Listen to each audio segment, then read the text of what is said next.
Welcome again to another video. It's your boy Eldorado, and in this video, 5 tips we can use to improve or get better mixes. Now, a lot of times, a lot of people will see, tutorial videos or watch tutorial videos about certain things and not really grasp it that much or repeat the same process and expect the same result, in which it does not work like that in most cases, because first and foremost you have to understand the content where you ingest and time for really process the information. So my theory is whenever you watch a tutorial video, try to experiment with whatever you watch first before you apply it during your mixing, if it's not something that simple, so you can really understand how it really works and how you can really adjust it more to suit the material that you are working on.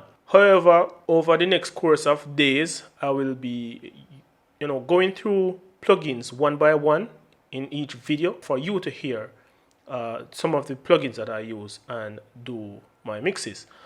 Now, for better mixes, the first one is on this list is proper EQing. Now, I have speak about EQing in a previous video before, but what I'm going to do here is just run over a few tips we can use to get better or proper EQing. Now, first you have to listen to the material. Listen where the material needs to be fixed. What is wrong with it?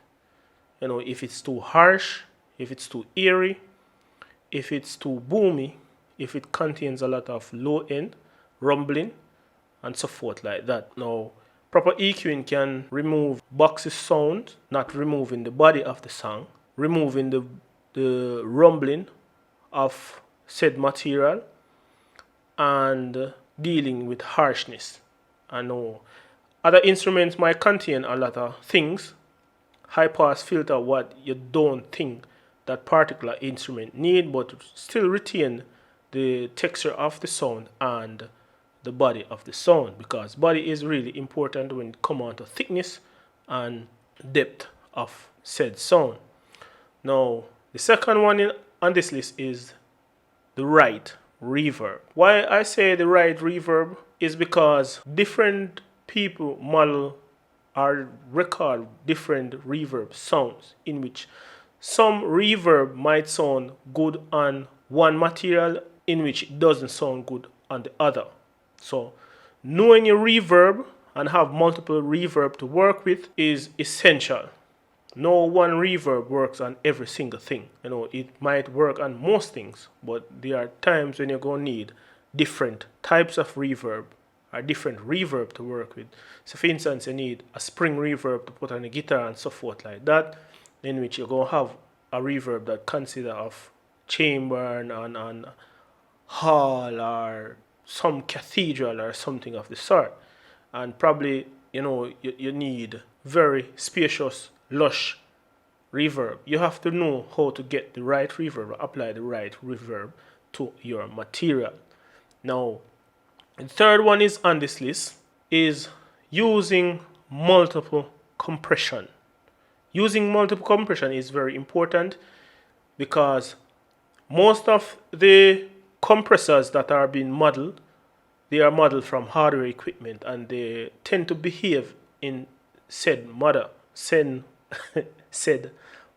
So without further ado, talking about the same manner how it really works, it is best, well, in my eyes, to use multiple compression and using it mildly instead of using one compressor to do compressing. So using multiple compression, it works well because tonality, it is key to the sound that you are working on or trying to achieve, and it will give you a certain character and so forth like that, in which different compressors behave different ways with different ratios and so forth like that.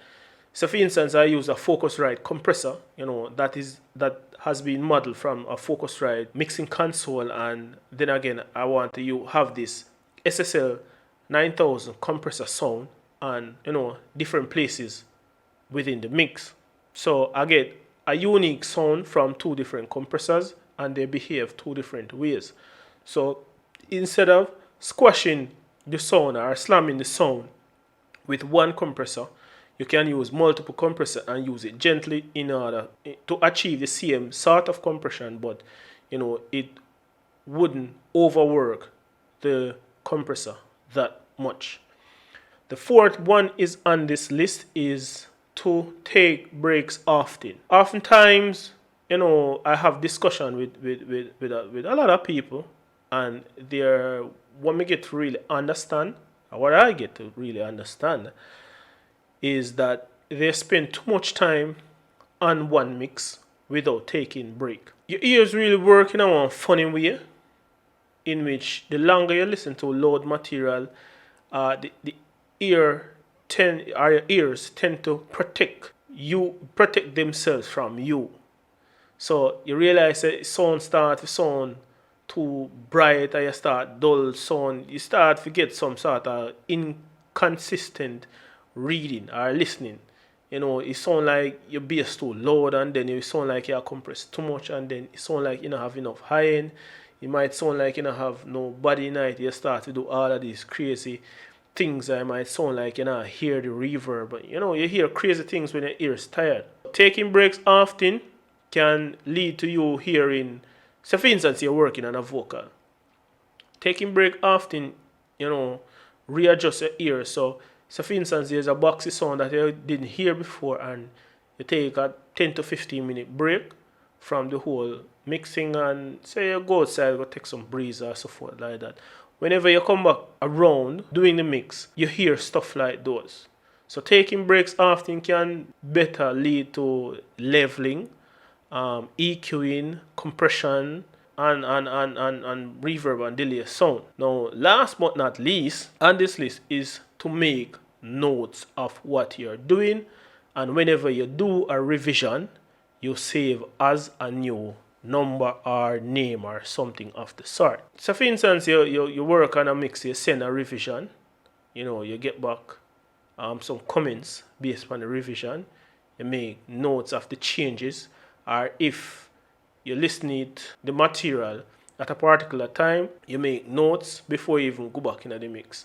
So if you're listening it for 5 minutes, you make some notes, walk around, listen it 5 more minutes, you make some notes. So every change that you make notes, or you save as the changes that you have been making within the particular mix. So that's about it for tips for better mixes. So if you find this video really helpful, please give it a thumbs up. If I have left out anything or anything that you think could have made this list, please do comment below and let me know. So don't forget to subscribe, hit the bell notification button, select all notification.